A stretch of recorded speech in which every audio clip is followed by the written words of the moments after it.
umat Islam, yaitu menyerah kepada Tuhan karena takdir, karena nasib. Ya sudah, nasibku kayak gini, mau apa lagi? Aku sudah ditakdirkan begini, ya takdir Tuhan.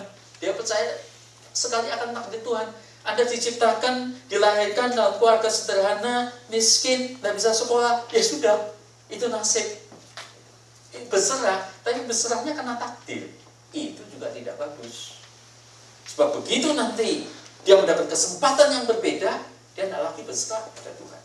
Padahal hidup kita sebagai anak-anak Tuhan itu, di dalam keadaan apapun juga, kita punya hati yang berserah kepada Tuhan. Yang ketiga, orang berserah itu bisa, oke, kita berserah. Gitu.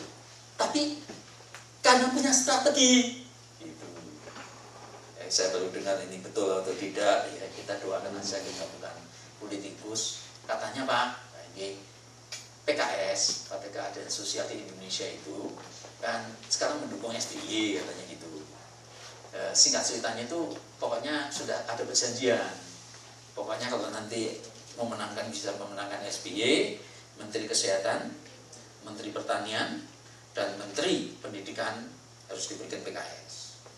Menteri Pendidikan itu nanti bisa diumumkan semua yang menulis beragama Islam harus berjilbab. Sekolah Kristen, Katolik, Protestan, Masehi, sekarang sudah sih diharuskan kalau ada anak Islam yang masuk harus dikasih panggil guru agama yang sama. Jadi sekolah Katolik pun harus memberikan pelajaran Islam. Itu mulai itu, ya. Nanti Menteri Kesehatan itu mungkin akan ada peraturan dokter Kristen tidak boleh mengobati orang-orang yang tidak seiman. Itu jadi harus perginya ke dokter Islam. Islam adalah Islam, Kristen adalah Kristen. Yang ateis ya cari yang ateis. Saya nggak tahu. Pokoknya kira-kira begitu lah. Kita nggak tahu persis. Cuma itu strategi politik penuh dengan strategi.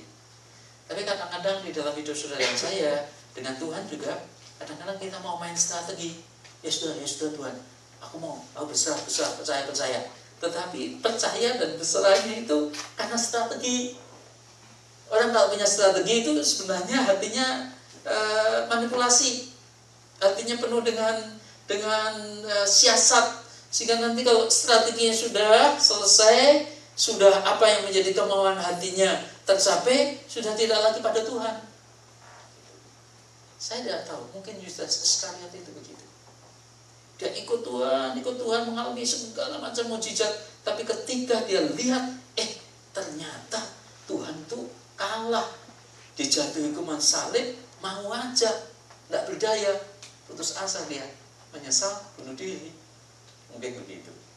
Tapi jelas itu bukan penyerahan yang sesungguhnya kalau hati kita hanya terpaksa, atau karena takdir, atau karena sekedar suatu strategi di dalam kehidupan kita. Penyerahan yang baik, saudara sekalian, itu kalau berdasarkan akan cinta kasih. Gitu.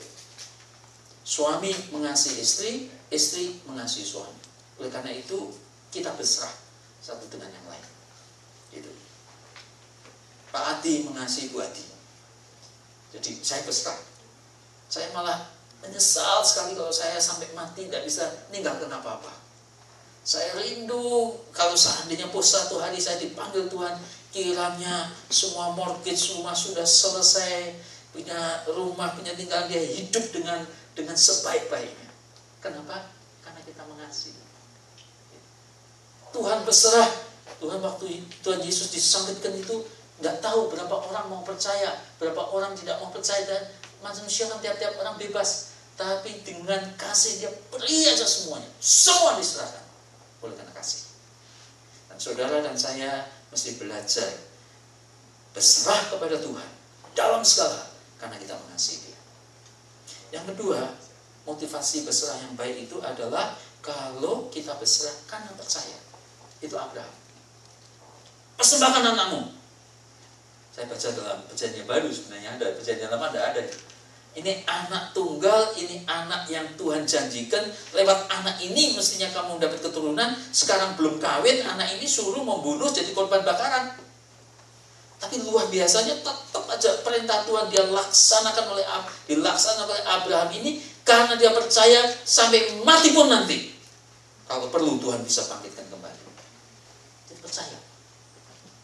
Berserah itu menjadi penuh dan menjadi indah di hadapan Tuhan kalau motivasinya karena aku percaya sama Tuhan.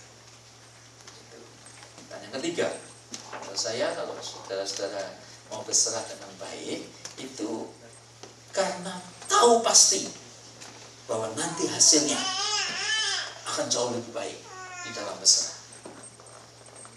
Ini jagung cuma sedikit, saya mau bikin jagung berondong, popcorn, saya mau, tapi karena sedikit, ya toh ada kata-kata hikmat bijaksana, jangan makan habis nanti, lebih baik jagung ini sebar aja di tanah, tanam supaya 3 bulan lagi kamu akan punya 1 kuintal 100 kilo jagung. Kalau saya percaya bahwa nanti hasilnya itu 100 kilo jagung, maka saya akan berserah dengan senang. Saya akan sebarkan dengan senang ke tanah, saya serahkan pada tanah, saya kasih air, saya berserah karena saya percaya hasilnya pasti jauh lebih baik. Sebab kalau sekarang saya masak jadi popcorn, sekali makan habis.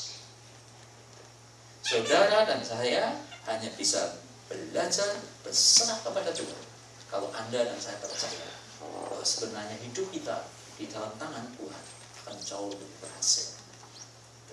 Ya, saya mendoakan itu kepada Pak Bu Meni, banyak berserah pada Tuhan.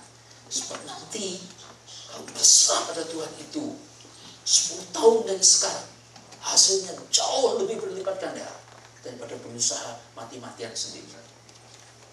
Ya Pak, tetapi ini kenyataan. Ya betul, jagungnya segini itu kenyataan. Masa saya berikan semua pada tanah? Kalau saya balik saya makan apa? Begitu, berserah itu begitu. Tapi kalau hati itu sungguh-sungguh berserah, menurut saya jangka panjang nanti 5 tahun, 10 tahun dari sekarang, keadaan keluarga kita akan jauh lebih dibandingkan kalau saudara dan saya usaha mati-matian sendiri. Ya mungkin mati sih tidak, cuma hidup akan terus pulang dalam kehidupan kita. Semua kita akan alami seperti itu.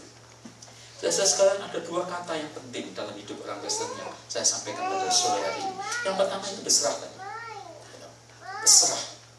Sebab Tuhan sekalipun Maha Kuasa, Maha Kasih, kalau kita tidak berserah, tidak mau angkat tangan, ya Tuhan tidak berbuat apa. Makanya katanya orang-orang itu, orang-orang yang jaga pantai itu, kalau ada orang mau tenggelam, ditolong tidak mau, langsung bergerak sendiri. Kalau dia paksa, dua-dua tenggelam.